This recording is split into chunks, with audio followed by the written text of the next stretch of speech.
Jai Hind, this is Brigadier Hemant Mahajan. Welcomes you to another session on national security. The topic today is Diwali, which we have just celebrated few days back.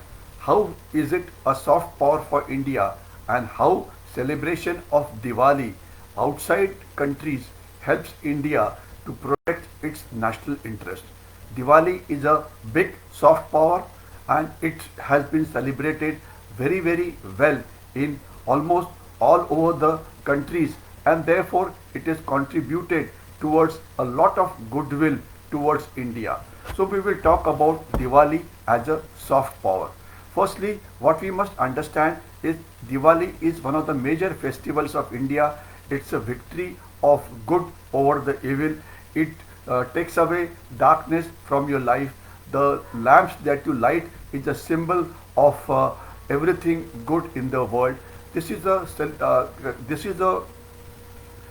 festival which is not only celebrated by Hindus, but it is also celebrated by Jains, because this was on this day that the Jain Muri got his Sakshatkar. It is also celebrated by the Sikhs, because it was at this time that Guru Gobind Singh Ji was he came out of the Mughal confinement, and therefore the Sikhs celebrated.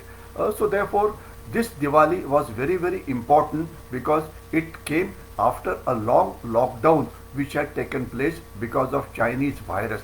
First time the nation, India as a nation, could breathe freely and could celebrate a function. But what was wonderful was that this was not only celebrated in India, it was celebrated all over the world.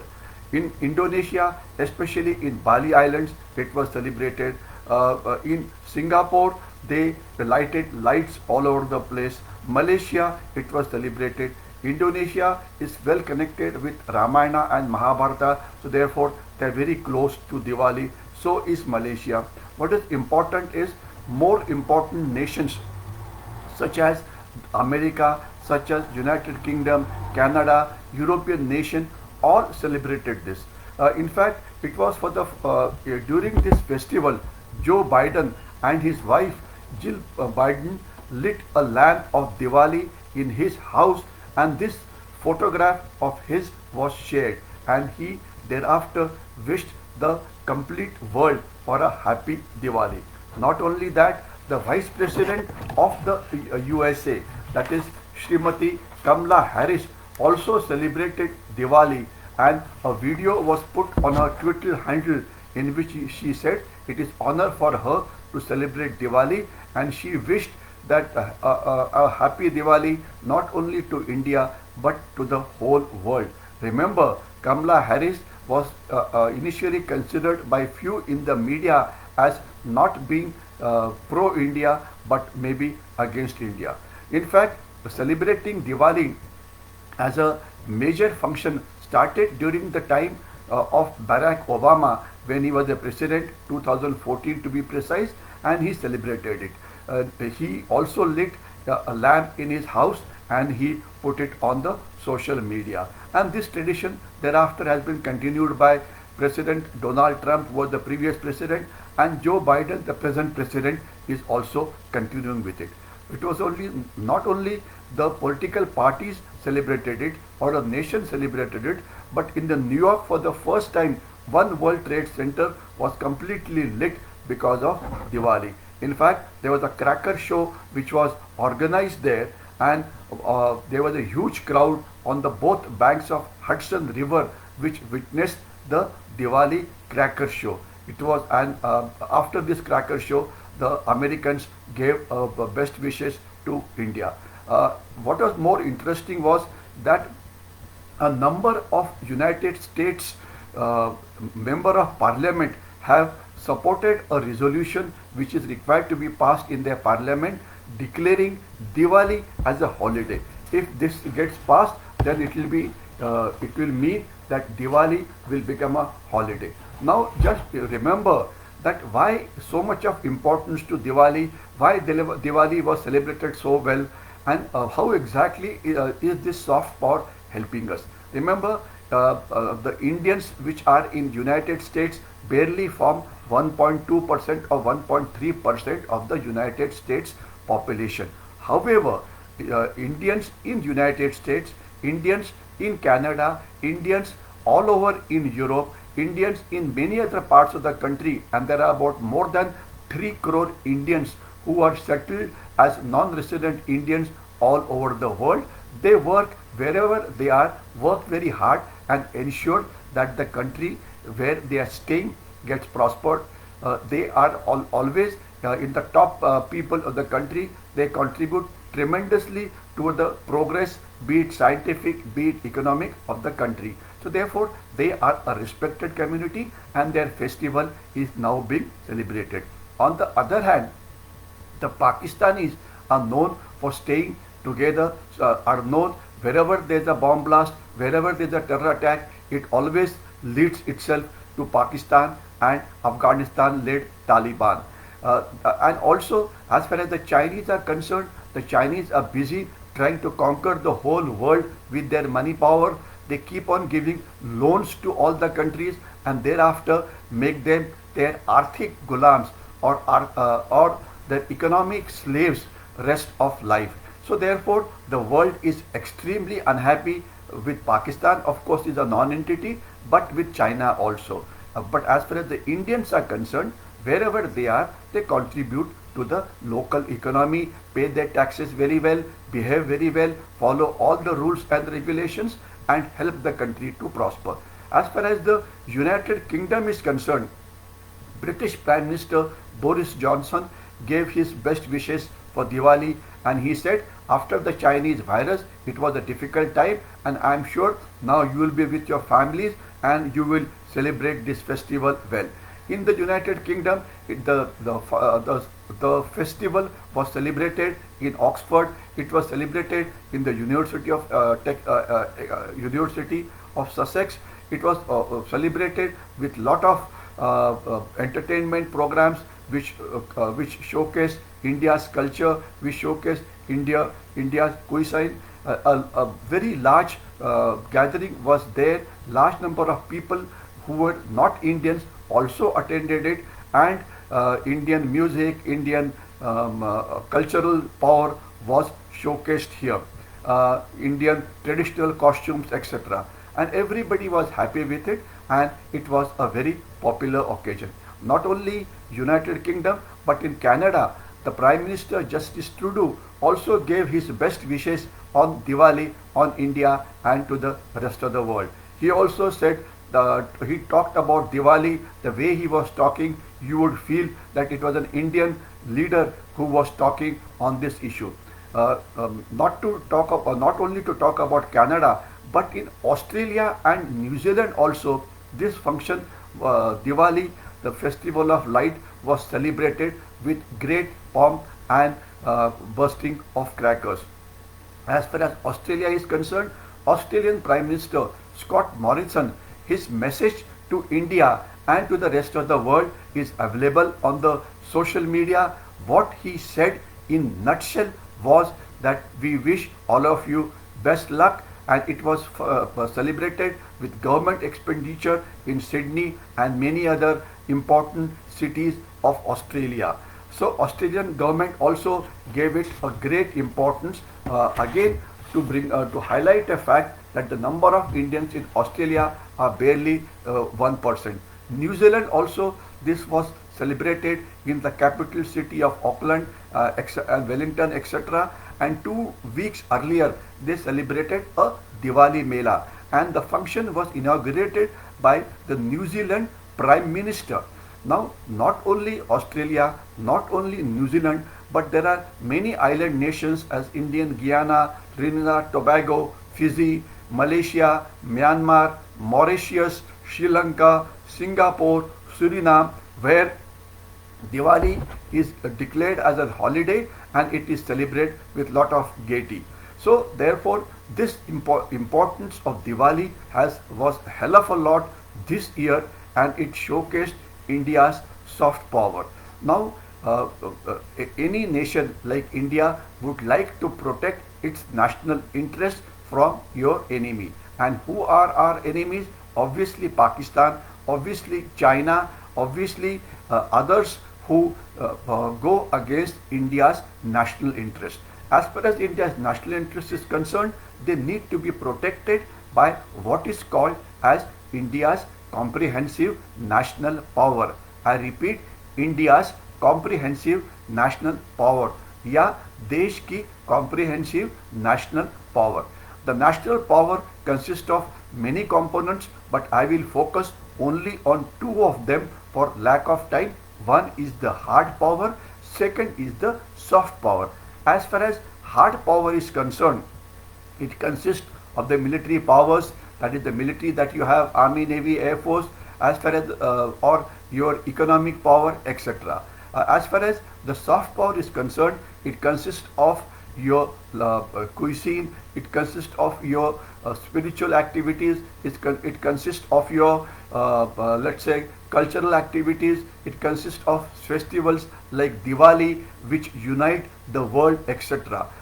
And it is felt that these days using hard power does not help to protect your national interest. So therefore soft power definitely helps. And to give you an example of how the soft power helped, very recently there was a conference on climate change just about 1 week back, in which 26 countries had got together to reduce global warming. I have spoken about global warming before and the ill effect that it has on world and also on India. In that, the president of the conference, Mr. Boris Johnson, who is the Prime Minister of United Kingdom, spoke about our country in a very nice manner. He said, one sun, one solar panel, one world. And what he was meaning was one sun, one world, one solar power. What he meant was solar power can be used powerfully as a weapon to reduce global warming and to keep the world environmentally secure. And this was a term coined by our Prime Minister, and this was brought in front of the whole world. Remember, China was so scared of the conference that it decided to skip it. Pakistan, of course, does not count in the world except for its terrorist power, so it was never there. So the whole world was happy, and the Solar Alliance and the unconventional use of energy, of natural resources, renewable energy is going on in a big way, and India is a leader in that. So that has created a lot of goodwill for us, and it brought India in limelight. This will also help India to increase trade with United Kingdom, increase trade or economic activities with rest of the world. So this is exactly what is happening immediately. India's soft power also consists of India's cuisine, it consists of India's Bollywood, it consists of your tourist places of interest. India is very well known as a religious and a spiritual tourism circuit. You would remember that some time back, Kushinagar was converted into an international airport. Why? Because Kushinagar, if you land up there, people from outside the world, or people belonging to the Buddhist countries, that is the Southeast Asia, Japan, etc., these people can visit the entire Buddhist circuit by landing there and come into India as a tourist, as spiritual tourism, as religious tourism, as cultural tourism, and watch India's very fine Buddhist circuit. So this is again an example of a soft power. As far as India's enemies are concerned, China, what kind of problem it creates for us, it is very well known. It doesn't allow us to get into the nuclear supply group. It keeps on carrying problems on our border, though we are responding to it adequately. But the point is, China with its money power has purchased a lot of United Nations organizations such as the World Health Organization, United Nations Human Rights Commission, etc. So we have to use our soft power to ensure that we get elected on various United Nations important bodies such as the WHO, such as the United Nations Human Rights Commission, such as the Financial Action Task Force.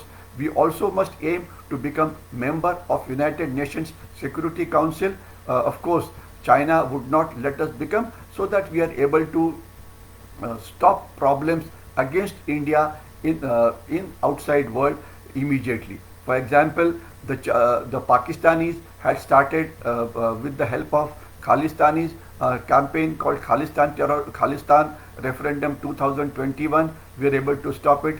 Some of the people in Canada, some elements in USA, some elements in United Kingdom were acting against India's national interest. They need to be controlled. So we have non-resident Indians staying there. They are also called as people of Indian origin. They are a big strength since they contribute immensely to the progress of that country. They need to become as pressure groups and ensure that no anti-India activity which is fueled by China or Pakistan gets carried out there. We must ensure that the policies which are formed there are in India's favor and not against India. We also must use our spiritual, religious, cultural and and other facets of soft power to attract these people towards India and show them that why we not only want India to prosper, but we want rest of the India also to prosper. We will behave as a responsible nation as far as global warming is concerned. We will behave as a responsible nation. We do not support terrorism. We do not support any terrorist activity. We do not carry out any economic subversion of any country. We do not carry out regime change in any country. We do not export viruses to other countries like China does. We do not give loans and trap other countries into our economic power. We do not destroy the other countries' culture. We do not destroy their languages. We do not do illegal activities like the Taliban and Pakistan are doing, like drug smuggling, etc. But we only act as responsible citizens of the world to ensure that not only India progresses, but with us we make the whole world progress.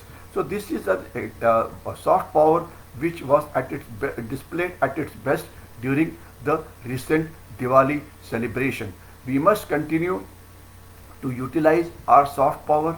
What we must understand that foreign policies or protecting national interests is not a one-day affair. It needs to be protected at regular intervals, and the situation in the world changes so fast that it is very well said by one expert that as far as the foreign policy is concerned, or as far as protecting your national interest is concerned, it is something like a treadmill. It is something like a treadmill that you have in a gymnasium. You keep on running on the treadmill to exercise, but to remain stationary on the treadmill, you have to keep on running. So therefore, what we need to ensure is we need to regularly protect our national interest at a world level, be it at United Nations or be it in any other part of the country.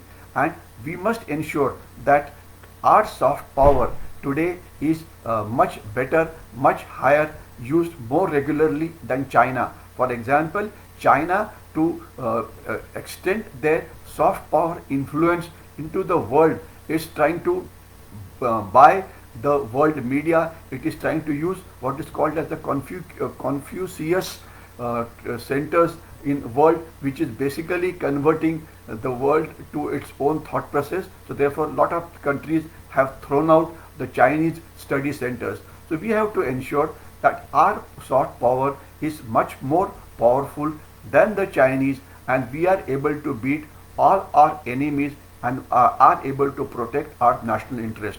So Diwali this time proved to be a great boon as far as influencing the world opinion was concerned. The world is extremely happy with what India is doing, and we must exploit this opportunity to increase not only strategic cooperation with the world, but intelligence cooperation, military cooperation, economic cooperation, so that our country is able to prosper and grow faster than China.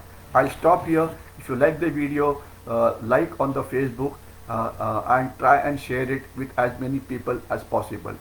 Jai Hind.